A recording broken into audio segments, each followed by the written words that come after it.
Espresso में एक बार फिर खुशामदीद। बात कर रहे हैं मुल्क के ताज़ा तरीन सियासी और मुआशी हालात के ऊपर, और इसी सिलसिले में आप बजट की बात करेंगे और उसके लिए हमारे साथ हमारे सीनियर एंकर पर्सन नर्स मौजूद है मंसूर अली खान। मंसूर अली खान, बहुत शुक्रिया। A very good morning, thank you so much for joining us in Expresso. I hope you are doing well.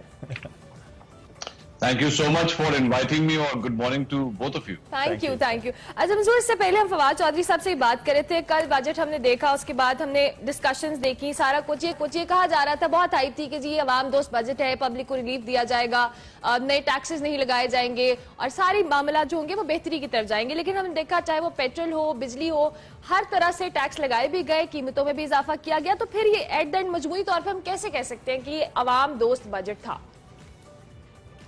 अच्छा देखिए, मैं इसको एक आम अल्फाज के अंदर थोड़ा सा आपको एक्सप्लेन करने की कोशिश करता हूँ। ये जो बजट ये इट इज बेसिकली प्लानिंग।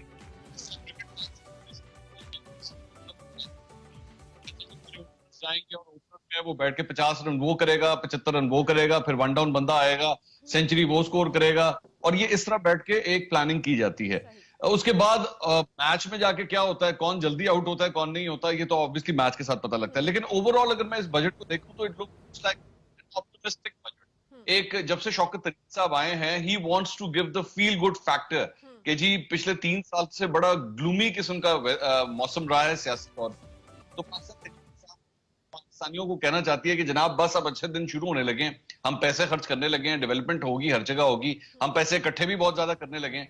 तो एक फील गुड इफेक्ट जो है ना वो इस बजट के जरिए आम लोगों को देने की कोशिश की गई है। But obviously again it's a planning paper. ये इसमें बहुत से फैक्टर्स हैं जो इफ्स एंड बट्स हैं, जो अगर आप चाहें तो हम वो भी डिस्कस कर सकते हैं कि कौन कौन सी चीजें हैं जिसकी वजह से जो है एक क्वेश्चन मार्क बहुत बड़ा है।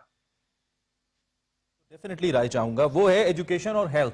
उसकी बुनियादी वजह ये कि उसका एक सियासी पहलू भी है। आपको याद होगा पिछले कई सालों से जब भी तहरीक इंसाफ अपने पॉलिटिकल मैनिफेस्टो के साथ आती है तो उसमें कहती है कि हम ह्यूमन डेवलपमेंट पे पैसे लगाएंगे, और ऑब्वियसली उसमें तालीम और सेहत को बुनियादी हैसियत हासिल है। लेकिन इस बजट के अंदर भी पोस्ट बजट कॉन्फ्रेंस में शौकत तरीन साहब से यह सवाल भी किया गया और उन्होंने इकरार भी किया कि हम महज 3 से 4% के दरमियान तालीम के ऊपर लगा रहे हैं, जो कि डेवलप्ड मुल्कों के अंदर 8% तक भी होता है। तो इसका मतलब हम क्या मंसूर साहब ये लें कि तहरीक इंसाफ अब अपने बुनियादी मंशूर से हटके अगले इलेक्शन को देख रही है, सड़कें और पुल उनकी प्रायोरिटी है, इसलिए उधर इतना ज्यादा पैसा जा रहा है, मोर देन 60%, एंड देन इधर जस्ट 3% आ रहा है तालीम और सेहत की जानिब? देखिए फ्रैंकली स्पीकिंग, पहली बात तो ये कि एजुकेशन और हेल्थ का जो सेक्टर है इसके ऊपर तो आज पंजाब का बजट पेश किया जाएगा, दोपहर को हाशिम जमां बख्त ये बजट पेश करेंगे। तो ये तो प्रोविंशियल मैटर्स हैं, अब देखना ये है कि वो क्या करते हैं। पंजाब के हवाले से जहां तक अगर हम पाकिस्तान तहरीक इंसाफ की बात कर रहे हैं तो पंजाब के हवाले से तो जो उनका सेहत कार्ड है उसके हवाले से एक बहुत बड़ी अमाउंट जो है वो इस बार रखी गई है, और इनका जो टारगेट है वो ये है कि पंजाब के अंदर यूनिवर्सल हेल्थ कवरेज जो है वो पूरे पंजाब को कम से कम पिछले अगले इलेक्शन से पहले जो है वो सबको दे दी जाए। दूसरी बात ये है कि जहां तक इन दोनों सेक्टर्स के ऊपर पैसे लगाने की बात है तो फ्रैंकली स्पीकिंग आप भी जानते हैं, मैं भी जानता हूं कि किटी जो है वो बहुत टाइट है और पैसे इससे ज्यादा लग नहीं सकते। और तीसरी बात जो इंपॉर्टेंट है वो ये है कि पाकिस्तान तहरीक इंसाफ, वो जो आपने पहले बात की कि जी पुलों और सड़कों के ऊपर जो है वो जा रही है, मेरे ख्याल में अब मुस्लिम लीग नून ने जो अपने आखिरी 3 साल के अंदर फॉर्मूले बनाए थे ना कि ऐसे काम करो जो सड़कों के ऊपर आपको हर जगह नजर आए, और वो बाकी ऐसे कामों पे इतना इन्वेस्ट मत करो जो नजर ना आए, ऐसे कामों पे ज्यादा इन्वेस्ट करो। तो मेरे ख्याल में पाकिस्तान तहरीक इंसाफ भी अब उसी फॉर्मूले के ऊपर जो है वो काम करना शुरू कर रही है। वही फॉर्मूला है जिसके ऊपर तहरीक इंसाफ काम करिए। एक और अगर हम एक स्टेप आगे बढ़ें तो इस हुकूमत ने इस वक्त ज्यादा जो इसका रिलायंस नजर आता है वो कंस्ट्रक्शन सेक्टर के ऊपर नजर आता है। वक्ती तौर पे तो जाहिर बात है, हमें नजर भी आ रहा है, बहुत पैसे बड़ी इन्वेस्टमेंट्स भी हो रही हैं, लेकिन जो माशी माहिरीन है वो कहते हैं कि जब तक आपकी सनत तरक्की नहीं करती, जब तक आपका मैन्युफैक्चरिंग सेक्टर तरक्की नहीं करता, एक सस्टेनेबल डेवलपमेंट नहीं हो सकती। और पाकिस्तान का आपको मालूम है मंसूर, मसला ये रहा है कि हमने आर्जी तौर पे 4-5 साल 3 साल हम अच्छे देखते हैं, देन अगेन हम डिक्लाइन कर जाते हैं। तो आपको लगता है कि जो रिलाई करिए गवर्नमेंट ये ठीक है, या आने वाले वक्त के अंदर हम क्लब कर जाएंगे इंडस्ट्रीज के साथ? ये बेहतर रविश है बजट को लेकर?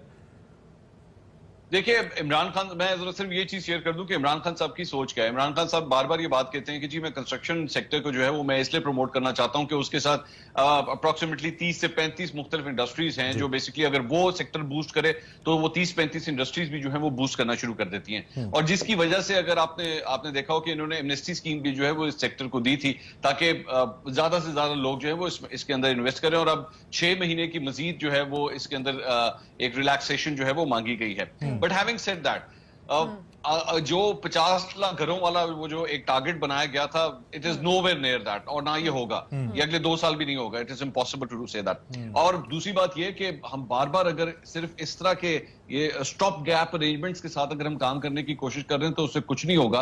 हमें बेसिकली हमने अगले पिछले 3 साल में एफबीआर के लिए कुछ नहीं किया. अगर हम इंडस्ट्रीज की बात करें तो पिछले 1 साल में खासतौर पे कोविड के अंदर जो है, हमें इस चीज का एडवांटेज ये रहा कि जहां पे पूरी दुनिया में कोविड की वजह से कई मार्केट्स बंद थी, हमारी मार्केट्स यहाँ पे खुली हुई थी और वो एक्सपोर्ट्स बहुत अच्छी कर रही थी. बट अब जिस तरह दीगर ममालिक कोविड के ऊपर काबू पा रहे हैं, वो मार्केट्स खुलना शुरू होंगी और अगला 1 साल आपके एक्सपोर्ट्स के लिए जो है बहुत चैलेंजिंग होगा. सही, ठीक हो गया. मंसूर, दूसरी तरफ हम ऑपोजिशन की बात कर लें. अब चूंकि हमने देखा है बिलावल भुट्टो जरदारी और शहबाज शरीफ के दरमियान दोबारा से रवाबित हुए हैं इस हवाले से, बजट को रुकवाना है, टफ टाइम देना है हुकूमत को. आपको लगता है कि जो ऑपोजिशन, ये जो बिखरी ऑपोजिशन है, इसकी हिकमत अमली कह लें, स्ट्रैटेजी कह लें, इतनी स्ट्रांग होगी कि ये गवर्नमेंट को टफ टाइम दे सकते हैं पार्लियामेंट में? नहीं, आई डोंट थिंक सो. और मैं अभी थोड़ी देर पहले फवाद चौधरी साहब जब आपके साथ बात कर रहे थे तो उन्होंने बड़ी अच्छी बात की कि जी वो उनका काम जो है वो सिर्फ एहतजाज करना हो गया है. वो प्ले कार्ड्स बनाते हैं और अंदर आके अपनी परफॉर्मेंस दिखा के वो चले जाते हैं. आई डोंट थिंक इससे ज्यादा कुछ होगा. वो आएंगे, नारे वगैरह मारेंगे, वोटिंग वगैरह करेंगे, इसके अलावा और कुछ नहीं होगा.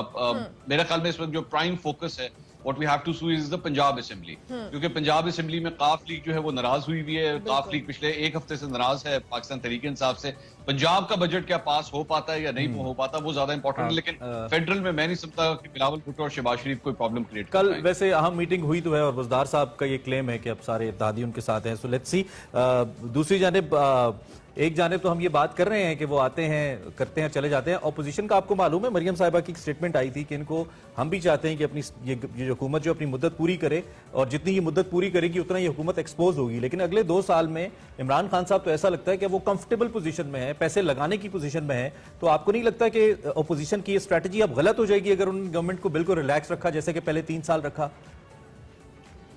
मेरा ख्याल में मैं इसको मरियम नवाज साहिबा का एक हिस्टोरिक यूटर्न ही कहूंगा, इससे कम तो नहीं कह सकता. जारी बात है इस स्टेटमेंट से 6 महीने पहले तक वो डेटें दे रही थी कि जी ये जनवरी में हुकूमत गई तो फरवरी में हुकूमत गई तो ये बस ये अगला साल नहीं देखेगी. अगर आपको याद हो वो इस किस्म की स्टेटमेंट देती थी और उसके बाद when everything fold apart, Bilawal Bhutto साहब के साथ जो है वो उनके ताल्लुकात खराब हो गए तो उन्होंने कहा कि जी हम चाहते हैं कि ये 5 साल अपने पूरे करें. सो जब आपकी इस किस्म की स्ट्रैटेजी होगी, एक जगह मफामत की बात हो रही है, एक जगह मजामत की बात हो रही है, तो एक आम आपका वोटर जो है जिसने बाहर बैठ के आपके जलसे को सक्सेसफुल बनाना होता है, जोश और वलवला पैदा करना होता है, जब वो खुद बेचारा कंफ्यूज होगा तो आपके लिए क्या करेगा? सो आई डोंट थिंक ऑपोजिशन की किसी किस्म की कोई, फ्रैंकली स्पीकिंग फवाद साहब की दोबारा वही बात, वो सही कहते हैं कि कोई स्ट्रैटेजी नहीं है. और अगर इमरान खान साहब ने अगले 2 साल के अंदर वाकई परफॉर्म करके दिखा दिया तो 2023 के इलेक्शंस के अंदर जो है वो ऑपोजिशन की जमातों के लिए फिर मुश्किलात पैदा हो सकती है. ठीक हो गया. बहुत शुक्रिया Mansoor, thank you very much for joining us. आप हमारे साथ थे और अहम मौजूआत पे अपना तर्ज पहुंचा रहे थे. Mansoor Ali Khan, senior anchor, Express News, अपने ख्यालात का इजहार करें. अभी हमें एक ब्रेक लेनी है, ब्रेक के बाद हाजिर होंगे. आप देखते रहिए एक्सप्रेसो.